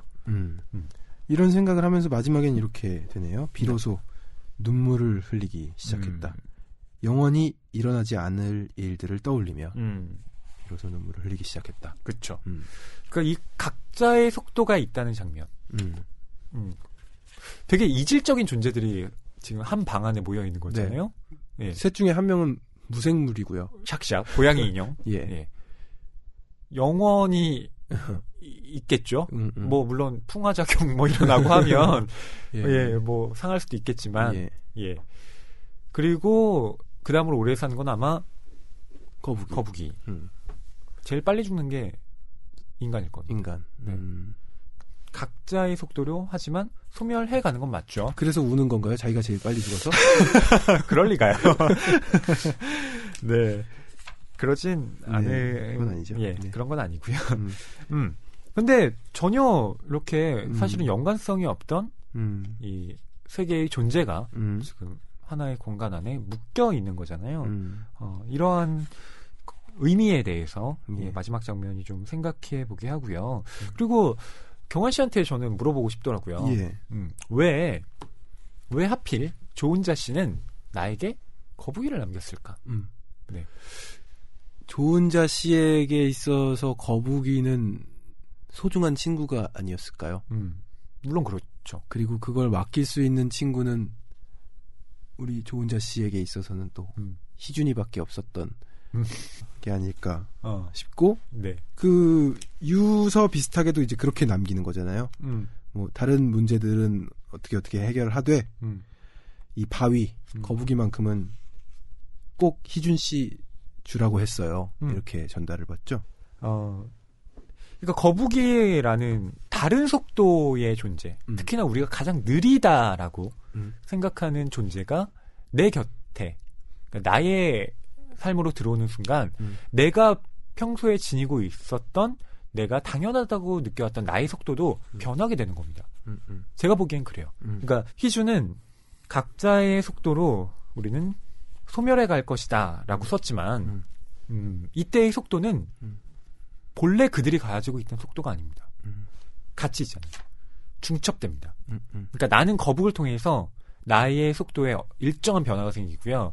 뭐 거북이가 그럴지 안 그럴지는 모르겠습니다만 적어도 안희준의 삶에 있어서 이 거북이라는 존재는 이 세계가 나만 있는 게 아니구나. 철저하게 나를 중심으로 그 둘러싸왔던 어떤 세계가 거북이라는 아주 느린 시간을 가진 존재의 등장으로 붕괴돼 버리는 거죠. 네, 다른 식으로 직조가 되는 겁니다. 저는 이것이야말로 그 조은자 씨가 뭐 수십억, 수백억의 돈보다도 훨씬 더 중요한 걸 유산으로 물려줬다고 생각해요. 네네. 이 작품을 이렇게 또 읽고 같이 얘기 나눠보니까 저는 이런 식의 생각이 드네요. 상냥한 폭력을 그냥 하염없이 맞고 있어야 했던 두 인물로 느껴집니다. 안희준 당하고 있고요. 네. 그냥 묵묵히 그냥 출근하고 있고요. 가하기도 하죠. 이 민경이라는 인물. 민경이라는 인물에겐 또 가하는. 네, 이 민경과 예전에 사귀던 사내 커플이었거든요. 그것도 네. 있었군요. 미스조 역시도 그냥 당해온 캐릭터라고 느껴지는데 약간의 동병상련의 이 두 캐릭터가 주고받는 건 거북이. 위로의 아이콘? 뭐 이렇게 느껴지기도 합니다. 저는 무엇보다 이 소설집의 맨 앞에 실려있는 작품이 주인공의 체념이나 어떤 그 출구 없음으로 끝나는 게 아니라 어떤 식으로든 변화의 가능성을 좀 엿볼 수 있다는 점에서 정현 작가님이 상당히 여러 가지 네, 생각들을 좀 하고 이 작품을 배치한 게 아닌가 네, 이렇게 좀 여기고 있습니다. 네. 책이 가득한 소설을 사랑하는 책방, 이곳은 낭만 서점입니다.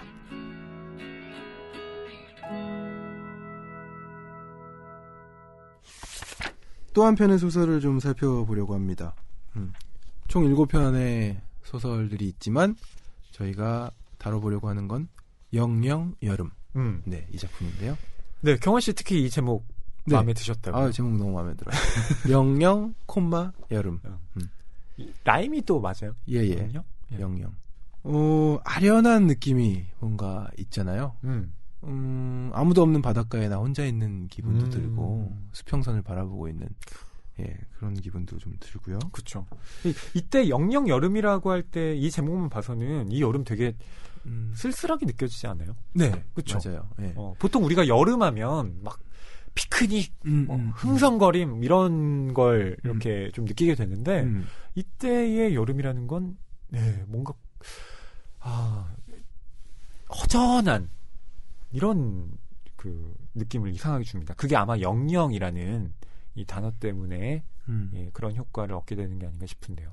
K라는 그 미지의 세계가 등장하는 것도 그렇고 약간의 환상성, 판타지적인 느낌들이 저는 굉장히 기분 좋게 다가와서요. 재밌게 읽었어요. 네, 제가 이 작품의 줄거리를 좀 소개해드리도록 할게요. 이 소설에는 나가 나오는데요. 나의 이름은 와타나베 리에입니다. 일본인 아버지, 한국인 어머니 사이에서 태어났는데요. 아버지는 무역회사의 해외 영업자인데 이 아버지가 근무하는 나라에 따라서 가족의 생활 공간도 바뀌게 됩니다. 바로 전에는 필리핀 마닐라에서 이 상대적으로 호화롭게 살았지만 뭐 이건 당연히 필리핀의 물가가 쌌기 때문에 그렇죠. 예. 그런데 도쿄 본사에 발령이 난 아버지를 따라서 일본에 오게 되면서 이 삶의 수준도 상대적으로 평범해져 버립니다. 당연히 물가가 필리핀보다는 훨씬 비싸죠. 일본에서 사는 게. 네, 이렇게 생활 수준의 차이가 생기면서 특히 어머니가 실망을 하지만 일본에 와서도 이 와타나베 리에를 국제학교에 보내는 것만큼은 포기하지 않습니다. 예, 하지만 나는 어느 나라의 국제학교를 다니든 별로 행복해하지 않습니다. 다른 친구들보다 체격이 좋은 나를 국제학교 아이들은 현지어로 욕을 했기 때문입니다. 이 일본에서도 아이들은 나를 돼지야라는 뜻의 일본어 붓다메로 부릅니다.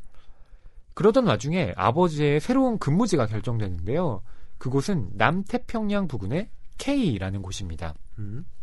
한국인도 일본인도 없는 K로 가게 된 나는 K의 국제학교에서 이전과는 다른 경험을 하게 되죠. 이 담임 선생이 나에게 하이 프리티걸? 네, 이렇게 인사를 한 겁니다.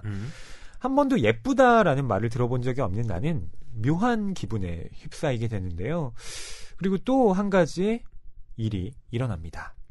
바로 메희라는 이름을 가진 친구가 생긴 겁니다. 메이는 이 북한 국적의 소녀인데요. 와타나베 리에와 메이는 도시락을 바꿔 먹으면서 친해지게 되고요. 이런 영영 여름뿐인 K라는 곳에서 과연 이 두 명의 소녀는 어떤 여름을 보내게 될까요? 네. 참, 두 소녀가 등장한다는 것도 풋풋하고 기분 좋기도 하고요.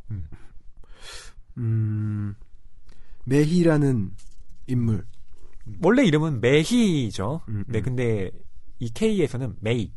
예, 메이라고 불립니다. 맞아요. 메이, 봄을 뜻하는 그 메이였을지, 스펠링이 어땠을지는 모르겠지만요. 그리고 지금은 이제 우리가 줄거리 소개를 해드리면서 북한 국적의 소녀라고 얘기를 했지만, 예. 그냥 이제 무슨 내용인지 모르고 쭉 읽다가 이 소녀가 북한 국적이라는 걸 알았을 때, 예. 정말 재밌게 느껴지더라고요, 소설이. 이 장편으로 나왔으면 좋겠다는 생각까지 들 정도로 네. 애착이 가더라고요. 예, 이야기 자체. 그렇죠. 아무래도 북한에 대해서 우리가 갖고 있는 인상 자체가 항상 뭔가 호전적이다. 그리고 꽉 막혀 있다. 전체주의 국가다.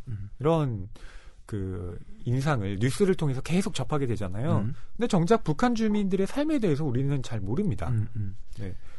이렇게 적도 부근의 K라는 국가에 유학을 떠나와 있는 인물도 있을 수 있는 거죠. 그렇죠. 충분히. 네. 예. 자, 그럼 우리 그 와타나베 리에라는 소설의 주인공인 나부터 이야기를 좀 해보죠. 예. 네. 일단 뚱뚱합니다. 예. 아무도 칭찬해주질 않고요. 체중에 대한 콤플렉스가 있고요. 어딜 가든 그 곳에서 돼지라는 단어가 무엇인지를 알게 됩니다. 그걸로 사람들이 자신을 부르니까요. 그렇습니다. 뚱뚱한 자신을 보고 그렇게 놀려대는 거죠. 그렇죠. 그러니까 자신감이 하나도 없는 네, 소녀인데요. 뭐 부모도 이 리에에 대해서는 뭐랄까 특별히 따뜻하게 대해주는 것 같지도 않습니다. 부모가 좀 폭력을 가하는 것 같아요. 상냥한 폭력이라고 해야 할까요? 예. 방치의 폭력 아니면 뭔가 이 리에에 대해서 신경을 써주는 듯하지만 리에의 삶을 위해서라기보다는 본인들의 만족을 위한 그러한 자녀 교육을 하고 있죠. 그리고 이 엄마 아빠가 무엇보다 좀 사이가 그렇게 좋지가 않아요. 말이 잘 안 통하거든요. 젊었을 때는 그냥 말이 필요 없었다 이렇게 맞아요. 얘기가 되는데 이제 일본어를 말하는 아버지, 한국말을 하는 어머니 당연히 좀 의사소통이 좋지는 않겠죠. 근데 뭐 아버지나 어머니나 그 한국어, 일본어 서로 다 들을 줄 알고 할 줄 압니다. 근데 그 말을 써서 소통하지 않죠. 네. 그리고 아버지도 보면 사실 이 작품에서 아버지의 흔적이라는 건 거의 나오지 않는데요. 그냥 통보하는 사람으로만 등장합니다. 우리 근무지가 절로 결정났다. 가자. 네. 이 정도밖에 안 나와요. 그렇죠. 이 와타나베 리에가 자신의 삶에 대해서 예, 기술하고 있는 부분 예, 좀 읽어드려 볼게요. 나는 처음부터 다른 아기들을 압도하는 체격이었다. 사람들은 신생아실에 누워있는 커다란 아기가 태어난 지 겨우 이틀째라는 사실에, 그리고 여자아이라는 사실에 연이어 놀랐다고 한다. 나를 처음 가졌을 때 엄마의 입맛은 전 세계의 모든 음식들을 다 먹어치울 듯 기세등등했고, 그 결과 임신 말기에 체중이 30kg이나 늘어났다. 적정 체중 증가 무게의 2배가 넘는 수치였다. 복중 태아는 4.5kg에 육박하는 체중의 인간으로 세상에 나왔다. 나는 엄마를 원망할 마음은 없었다. 그렇지만 엄마가 내 일일 섭취 열량을 강박적으로 체크하고 과도하게 제한하는 것에 대해서는 부당하다는 생각을 지울 수 없었다. 엄마는 어쩌면 터널 안에서 일어난 연쇄 추돌 사고의 가해자와 비슷한 입장이 아닐까? 맨 앞차 승객의 목뼈가 부러진 것은 맨 뒤차 운전자의 부주의 탓이다. 맨 앞차에 탔던 잘못밖에 없는 나로서는 탄산음료와 초콜릿, 케이크와 쿠키, 과당이 의심되는 식품은 일절 금지하고 저녁 6시가 넘으면 맹물 외에는 입에도 못 대게 하는 엄마의 처사를 이해할 수 없었다. 별다른 방법은 없었다.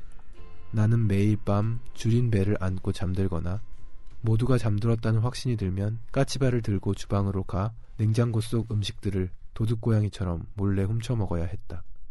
엄마의 바람대로 지하철을 타지 않고 걸어서 귀가한 것은 거기 사는 동안 딱 한 번뿐이었다.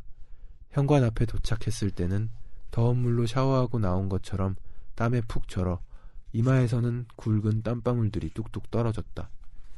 문을 열어준 엄마는 황급히 세면 타월을 건넸다. 겨드랑이와 접힌 살들 사이에서 시큰한 땀 냄새가 피어올랐다. 냄새는 나의 후각에도 그대로 전해졌다. 엄마의 눈빛에 동정심 같기도 하고 혐오감 같기도 한 감정이 지나가는 것을 나는 목격했다. 나는 타월로 얼굴과 머리통을 벅벅 문지르며 식탁으로 갔다. 식탁에는 레몬 조각을 띄운 물 한 컵이 놓여 있었다. 아무 말 없이 물을 입으로 가져갔다. 아주 조금씩 입에 머금었다가 목구멍으로 넘기기를 여러 차례 반복했다. 물도 씹어먹듯이 마시면 공복감을 한결 줄일 수 있었다. 꾸르륵 소리가 텅 빈 위장에 울려 퍼졌다. 이듬해 신체검사에서 나는 동갑 여아 중 상위 95%의 체중에 해당한다는 판정을 받았다. 전해에는 상위 97%였으니 아주 약간이지만 평균 쪽에 가까워진 셈이었다. 실제로 체중은 거의 변화가 없는 데 비해 키는 3cm 자랐다. 나를 유심히 관찰해온 사람이라면 그 미묘한 체형 변화를 눈치챘을지도 몰랐다. 그렇다고 내가 더 이상 뚱뚱하지 않은 아이인 것은 아니었다. 13살 와타나베 리에는 뚱뚱하고 내성적이며 당분이 부족하고 얼굴에 핏기가 없는 소녀였다. 별명은 여전히 부타메였다. 이 와타나베 리에 참 먹는 걸 철저하게 제한하고 있어요. 네. 근데 본인의 의지로 하는 게 아닙니다. 엄마가 그렇게 하기를 강요하고 있죠. 네. 근데 엄마가 그렇게 4.5kg로 애를 태어나게 해놓고서는 말이죠. 그러니까. 근데 엄마는 그러는 한편으로 이 딸에 대한 혐오감도 슬쩍 드러냅니다. 땀범벅이 돼서 나타났을 때, 학교 갔다 왔을 때, 네. 겨드랑이와 접힌 살들 사이에서 시큰한 땀 냄새가 피어 올랐는데, 나도 느낄 수 있는데 그 네. 후각으로 엄마는 동정심 같기도 하고 혐오감 같기도 한 그런 감정이 지나가는 것을 딸 입장에서도 지금 보인다는 거죠. 그러니까 분명히 땀 닦아라라고 하면서 수건을 건네주지만 상냥하죠. 이렇게 건네는 거죠 지금. 근데 이렇게 따스하게 주는 게 아니라 뭐 이렇게 시선을 회피하면서 손가락 2개로 잡으면서 맞아요. 이렇게. 참 야박하네요. 그러니까 상냥한 폭력이라는 걸 지금 와타나베 리에는 제대로 그것도 자기를 낳아준 어머니에 의해서 당하고 있는 겁니다. 이 엄마와 아빠 어떻게 만나느냐? 아버지가 무역회사 해외 영업자라고 말씀을 드렸는데요. 오래전에 서울에서 근무를 할 때 어머니와 만나서 결혼을 하게 됩니다. 연애 시절에는 영어로 대화를 했는데 그때는 아무런 대화에 지장이 없었다라고 어머니는 회상을 합니다. 그러다가 딸한테 착각이었어. 연애 때는 다 그런 건데 그런 뜨거운 시절이 지나고 나니 이제는 회한만 남더라. 이런 얘기를 딸한테 해버립니다. 그러니까 이게 괜히 네가 또 생겨가지고 좀 어쩔 수 없이 산다 이런 식으로 들리잖아요. 그렇죠. 지금. 예. 이게 뭔가요? 그럼 나한테 어쩌라는 거지? 이건 뭐 푸념 폭력인가요? 그러면서 딸한테 어떤 얘기까지 하냐면 그땐 영원히 지속될 줄 알았어. 행복이. 우린 참 사랑했거든. 이라고요. 이게 엄마와 딸들 대화에서 모르겠어요. 지금 이 엄마와 딸은 그렇게 친해 보이지 않기도 한데요. 친한 엄마와 딸들도 그런 얘기들 많이 하더라고요. 엄마 그 얘기 좀 그만해. 이런 대화들. 예. 많이 있는, 그래서 많이 보이는 풍경이긴 한데 지금은 조금 더 분위기가 심각하게 느껴져요. 예. 그리고 엄마가 행복하지 않다는 것에 대해서 소통하고 대화하는 그 언어가 한국어인데요. 예. 이 유창하게 또 한국어를 우리 주인공이 하는 이유도 엄마가 하도 한국어로 그렇게 푸념을 하니까 다 듣고 리스닝 다 되고 맞아요. 스피킹 다 되고 엄마는 일본어 잘 못하고 통역해주고. 근데 엄마가 또 일본어를 잘 못하는 것도 아니에요. 그냥 일본어로 말하기를 싫어합니다. 좀 귀찮아하는 건가요? 부끄러워하는 것 같기도 하고. 네. 자기가 그러니까 여기 이런 일본말로 얘기하면 자기가 좀 떨어져 보인다고 생각한다는 거예요. 원래 자기 그 모국어가 아닌 언어로 말을 하면 아무리 유창하게 말한다고 해도 어설픈 모습을 보이고 싶지 않은 그렇죠. 그런 거라고 볼 수 있겠죠. 네. 그건 아버지도 마찬가지입니다. 그러니까 이들 가족의 어떤 대화 모습이 참 기묘한데요. 아버지는 퇴근하면 집에서 일본어로만 말합니다. 네. 그러니까 딸과 일본어로만 이야기를 나누고요. 또 엄마는 딸과 한국어로만 이야기를 나눠요. 그리고 아빠와 엄마 사이의 대화는 5%의 한국어, 20%의 일본어, 25%의 영어. 그리고 나머지는 침묵. 예, 분위기 묘합니다. 자, 이런 상황에서 와타나베 리의 가족이 어디로 가게 되느냐? 바로 이 여름이 지속되고 있는 한겨울과 한여름의 온도 차이가 거의 없는 K라는 곳으로 가게 됩니다. 예. 뭐 떠오르는 국가들이 좀 있는데, 뭐 그때 적도기니 뭐 생각하셨다고요? 그런 데가 있습니까? 전 팔라우 생각나더라고요. 팔라우요. 네, 팔라우. 하와이도 그렇죠, 좀. 예. 아무튼 뭔가 그냥 이렇게 휴양차 가기엔 괜찮은 곳일 것 같은 느낌이 드는데 어쨌든 미지의 나라입니다. 네. 엄마도 처음엔 되게 싫어요. 듣도 보도 못한 K라는 곳으로 가야 되니까 엄마는 그래도 좀 이 복지가 잘 되어 있는 그런 나라로 가고 싶어 했는데 이를테면 어떤 유럽의 국가들을 염두에 두고 있는 것이겠죠. 하지만 K로 간다니 이러다가 막상 K에 도착하고 나서는 좋아합니다. 집이 엄청 컸거든요. 그래가지고 이게 그 회사에서 주는 그 생활 유지 비용이라고 해야 될까요? 네, 그것은 어느 나라나 동일합니다. 근데 나라마다 워낙 그 뭐 집이나 물가 차이가 심하기 때문에 어디에서는 부자처럼 호화롭게 살다가 일본에 이제 돌아오게 되면 굉장히 좀 상대적으로 평범해지고 이렇게 노멀하게 사는 거고 되는 거죠. 그렇군요. 예. K에 있는 국제학교에 다니게 되고요. 거기에는 이 주인공 나와 더불어서 한 명뿐인 동양계 여자아이가 있죠. 바로 메희. 처음부터 친해진 건 아니에요. 예. 네, 어쨌든 여기서는 영어를 쓰니까. 그리고 워낙에 우리 주인공은 경계를 좀 하잖아요. 맞아요. 왜 이렇게 지금 내가 나를 돼지라고 부를 때가 됐는데 아무도 돼지라고 부르지 않았던 거예요. 그냥 오히려 둘씩 짝지어 지내기만 하고. 이들은 그냥 무심하죠. 있는 듯 없는 듯 그렇게 리에를 대합니다. 네네. 오히려 다른 종류의 상냥한 폭력이라고 또 볼 수 있겠고요. 네, 그렇죠. 객관적인 눈으로 관찰한 교실 안은 나름대로의 정연한 질서로 움직이는 세계였다. 독특하게도 이곳의 아이들은 둘씩 짝을 지어 다녔다. 남자 2팀, 여자 2팀. 그렇게 4팀이 존재했다. 이들은 같은 호수에서 헤엄치는 서로 다른 종의 가금류처럼 보였다. 사이가 나쁜 것 같진 않았지만 굳이 한데 섞여 몰려다니지도 않았다. 그리고 한 명이 남았다. 메이. 반에서 키가 제일 작고 여윈 동양계 여자아이였다. 내가 오기 전 9명이었던 그 반에서 혼자인 건 언제나 그 애 하나였을 것이다. 장이라는 라스트 네임. 두꺼운 렌즈에 안경. 무작정 길게 길러 하나로 묶은 머리 스타일로 짐작컨대 중국에서 온 소녀 같았다. 나는 어떤 소리를 들었다. 미치겠네. 혼잣말처럼 메이가 아주 나지막하게 뇌까린 그 말은 틀림없이 한국어였다. 흘끔 옆을 봤다. 언제 그랬냐는 듯 메이의 입술은 꼭 닫혀 있었다. 그 애는 한국인이었다. 왜 몰랐을까? 왜 그럴 가능성을 생각도 못했을까? 마닐라에서도 도쿄에서도 학교마다 한국 아이들은 적지 않았다. 그 애들에게 나도 절반은 한국 사람이라는 사실을 밝힌 적은 없었다. 나를 더 싫어할까 봐서. 마닐라의 학교에서 우리 엄마가 한국인인 것을 우연히 알게 된 부산 출신 여자아이가 돼지와 같은 나라 사람인 게 싫다며 엉엉 우는 일을 당하고 난 다음부터였다. 내가 다가가자 메이는 꽤 놀란 것 같았다. 그 애가 어깨를 동그랗게 말면서 물었다. Why?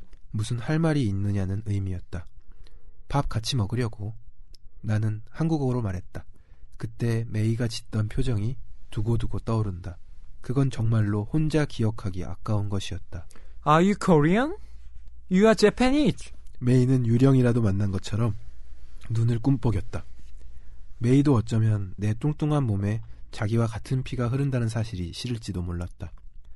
나는 일본인이 맞지만 엄마에게 한국어를 배웠다고 두루뭉술하게 대답했다. 아... 그 애가 감탄사를 길게 뱉었다. 근데 아주 잘하네. 고맙다고. 실은 엄마 아닌 다른 사람과 한국어로 이야기해보는 것은 오늘이 처음이라고 고백했다. 정말이냐? 응. 그래서 지금 떨려. 경계를 푼 듯 메이가 웃었다.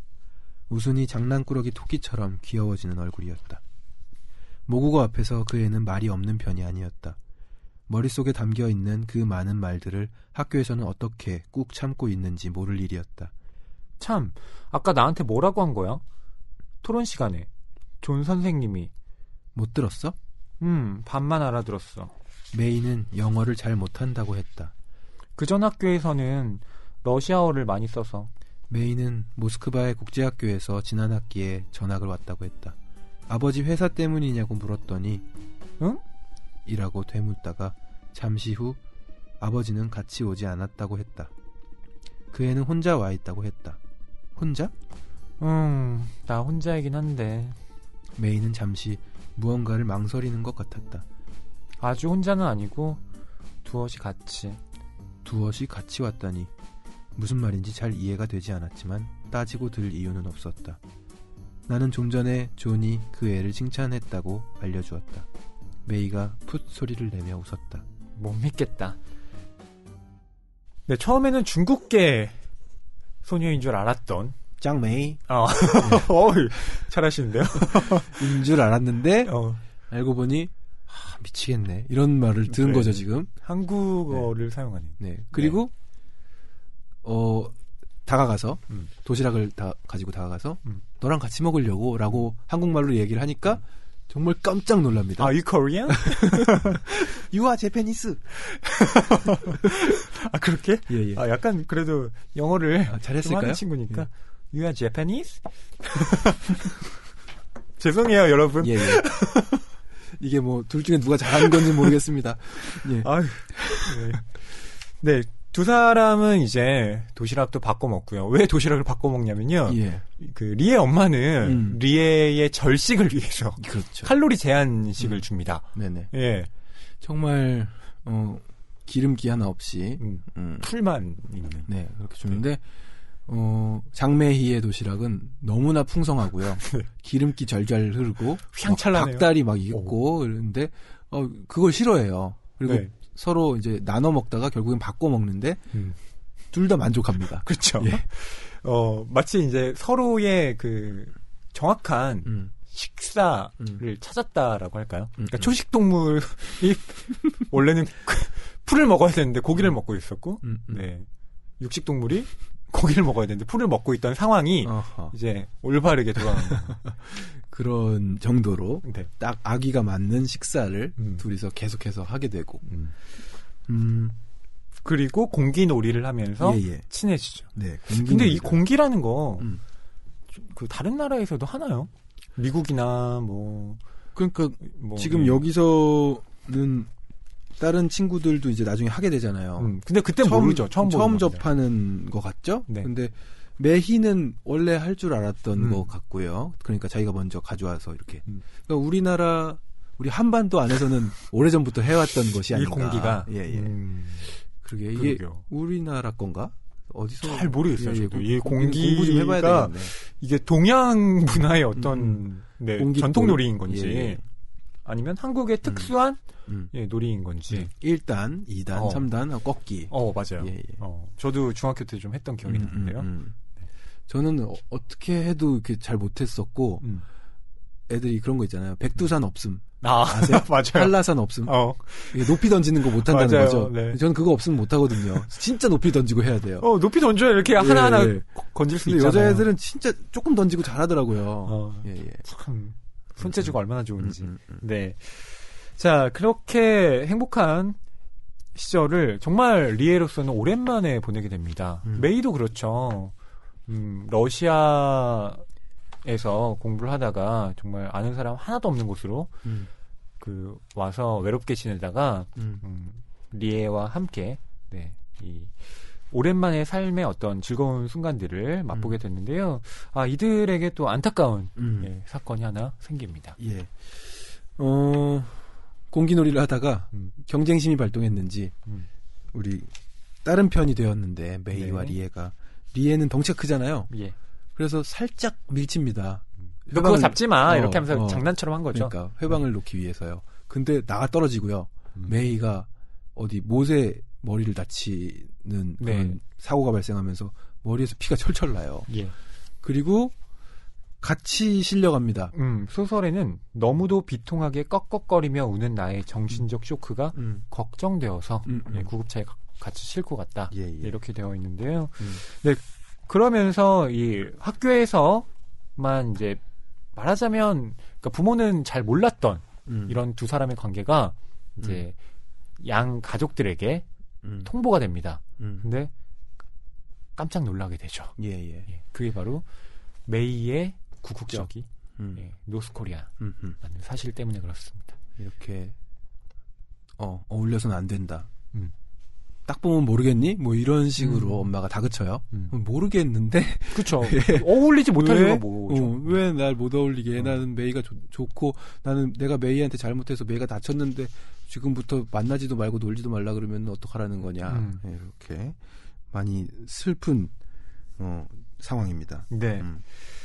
근데 그 곤란에 처한 건 메이 쪽도 마찬가지예요. 그러니까 신분이 노출되면 안 됐는데 이 일로 인해서 이제 메이의 어떤 신변에 어떤 문제 상황이 발생하게 되죠. 그것 때문에 학교를 안 나와요. 그렇죠. 그렇습니다. 강제적인 이별을 하게 된 거죠, 두 사람. 그렇게 해서 편지를 남기기도 하고요. 사정이 생겨서 잠깐 떠나왔어. K가 그리워. 곧 돌아갈 거야. 여기에서 진짜 공깃돌을 선물로 가져갈게. 메이가. 이렇게 써서 보낸 편지였습니다. 자, 이 두 사람 과연 편지대로 다시 만나게 될까요? 저희가 이제 오늘 상냥한 폭력의 시대를 가지고 이야기 나누지 않았습니까?